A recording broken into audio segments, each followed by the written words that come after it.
जैसे कि आप जानते हैं कि प्रकृति बदलती रहती है, लेकिन इंसान प्रकृति के बदलावों को महसूस नहीं कर पाते, और खासकर ऐसे बदलावों को तो बिल्कुल भी नहीं जिनका सीधा प्रभाव हम पर नहीं होता। पहाड़ों का खिसकना, बर्फ का पिघलना, समंदर में पानी का स्तर बढ़ना, कुदरत के इन बदलावों से हम इंसान सीधे प्रभावित होते हैं, इसीलिए हम इन पर नजर भी रखते हैं। लेकिन यही कुदरत समय के साथ कितनी बदलती जा रही है, इसका हमें जरा सा भी अंदाजा नहीं है। आज के इस वीडियो में हम कुदरत के बदलाव के बारे में ही जानने वाले हैं, लेकिन छोटे और नॉर्मल बदलावों के बारे में नहीं, बल्कि ऐसे बदलावों के बारे में जिसके बारे में जानकर आप यकीनन सोच में पड़ जाओगे। मान के चलो कि आज से 20 साल पहले आप समंदर के किसी बड़े टापू पर घूमने गए थे, और आज आप दोबारा से उसी टापू पर घूमने के लिए जाना चाहते हो, और जब उस टापू के पास जाकर देखते हो तो आपको वहाँ टापू नहीं बल्कि पूरा का पूरा समंदर ही नजर आएगा। तो सोचिए आप कितने ज्यादा हैरान हो जाओगे।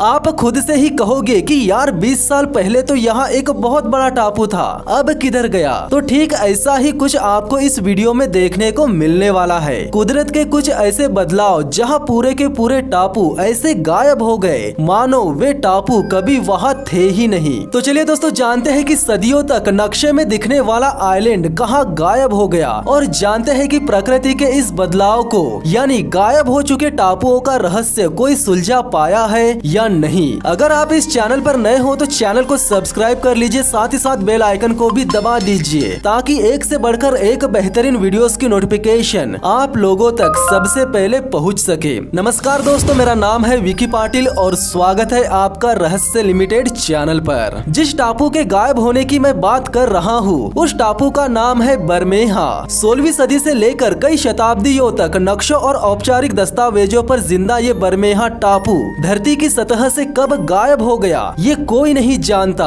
लेकिन जिस आइलैंड का इतिहास कई दशक पुराना हो उसे कोई भला कैसे भुला सकता है, और वही आइलैंड रहस्यमय रूप से गायब हो जाए तो उसे जानने की उत्सुकता और भी ज्यादा बढ़ जाती है। उस समय मैक्सिको की खाड़ी में मौजूद इस आइलैंड के वास्तविकता के कई सबूत मौजूद है जो साबित करते हैं कि कभी बरमेहा मैक्सिको की आधिकारिक संपत्ति हुआ करती थी। 16वीं सदी के महान खोजकर्ता अलोंजा दे सांता क्रूज के लेख में बरमेहा का जिक्र बखूबी मिलता है, जो साल 1539 में प्रकाशित हुआ था, और तब से लेकर कई सदियों तक बहुत से एक्सपर्ट ने अपने नक्शे में बरमेहा का जिक्र किया है। और उस समय इस आइलैंड के बगल से गुजरने वाले शिप भी इस बात का सबूत है कि ये आइलैंड मैक्सिको की खाड़ी में मौजूद हुआ करता था। और आपको जानकर हैरानी होगी कि साल 1970 तक मैक्सिको इसे अपनी टेरिटरी के रूप में इस्तेमाल करता था। किसी जमाने में ये आइलैंड मछली उत्पादन का स्रोत माना जाता था, लेकिन अचानक से बरमेहा के साथ ऐसा कुछ हुआ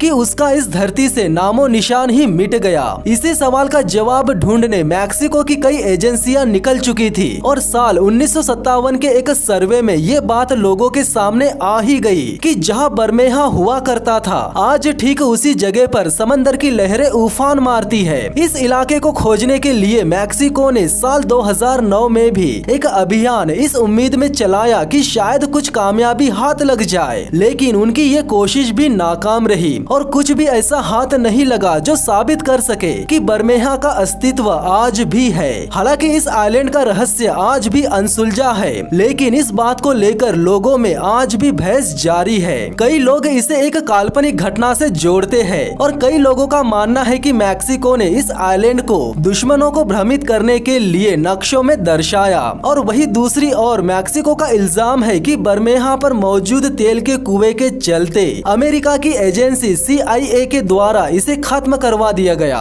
सदियों तक नक्शों में दिखाया गया ये आइलैंड आखिर कहाँ गायब हो गया ये कोई नहीं जानता। बरमेहा की तरह ही और एक आइलैंड है जिसके अस्तित्व को लेकर इतिहास में काफी बहस हो चुकी है, और उस आइलैंड का नाम है सरेहा एन। सरेहा एन आइलैंड की खोज का दावा एक अमेरिकन कंपनी ने साल 1959 में किया था, जो पेशे से एक गुआना कंपनी थी। गुआना यानी एक किस्म की खाद होती है जो चमगादड़ और अनेकों तरह की पक्षियों के मल से बनता है, और ये अमेरिका के अनेकों टापुओं पर मौजूद है। दरअसल अगस्त 1956 में अमेरिकी संसद में एक कानून बना जिसका नाम था गुआना आइलैंड एक्ट। इस कानून के चलते अमेरिकी गवर्नमेंट ने अपने नागरिकों को ये छूट दे रखी थी कि वे किसी भी आइलैंड पर जाकर रह सकते हैं, लेकिन शर्त ये थी कि वो किसी दूसरे देश का इलाका या पहले से किसी का रहने का निवास ना हो। उसके बाद अमेरिका के पास मौजूद आइलैंड पर कब्जा करने के लिए बहुत से लोग आगे आ गए। उसमें इस गुआना कंपनी ने भी एक आइलैंड पर कब्जा किया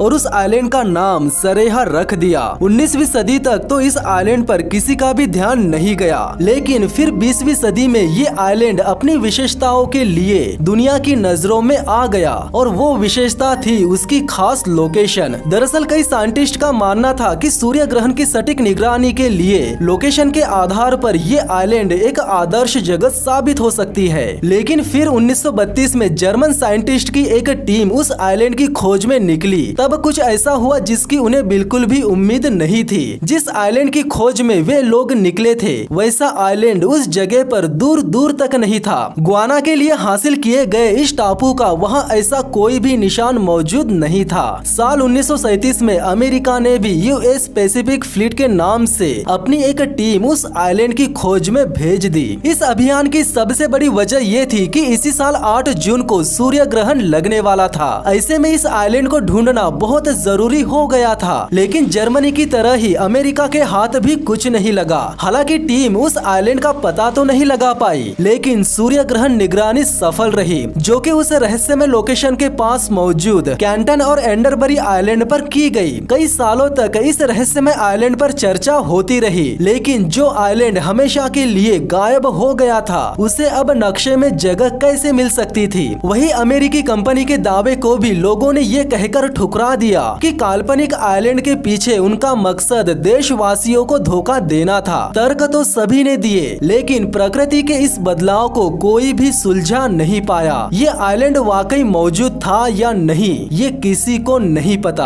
दोस्तों, मैंने हाल ही में टाइटैनिक के बारे में एक वीडियो अपलोड की है, जिसमें मैंने बताया है कि कैसे आधुनिक तकनीक से टाइटैनिक का मलबा धीरे धीरे करके निकाला जा रहा है। इसके अलावा टाइटैनिक की सारी इंफॉर्मेशन मैंने उस वीडियो में दे दी है, लिंक डिस्क्रिप्शन में दे दी है। आप उस वीडियो को एक बार जरूर देख लीजिए। और आपने अभी तक मेरे चैनल को सब्सक्राइब नहीं किया है तो कर लीजिए, साथ ही साथ बेल आइकन को भी दबा दीजिए, ताकि इसी तरह की इंटरेस्टिंग वीडियोस की नोटिफिकेशन आप लोगों तक सबसे पहले पहुंच सके। तो मिलते हैं बहुत ही जल्द नेक्स्ट वीडियो में, तब तक के लिए धन्यवाद। टाइटैनिक का वो 20 टन वजनी पीस जो कि हमेशा के लिए समंदर की गहराइयों में रहने वाला था, वो अब दुनिया की रोशनी में पहुंच गया था। यानी टाइटैनिक के उस पीस को बाहर निकाल लिया गया था। बाकी के आर्टिफैक्ट्स की तरह ही बिग पीस को भी ट्रीट करके रिस्टोर कर लिया गया। 2 साल तक टाइटैनिक के उस बड़े से पीस को इलेक्ट्रिफाइड पानी में रखकर केमिकल ट्रीटमेंट दिया गया। 8 बाय 7 मीटर का वो टुकड़ा टाइटैनिक के स्टारबोर्ड साइड से टूटा था।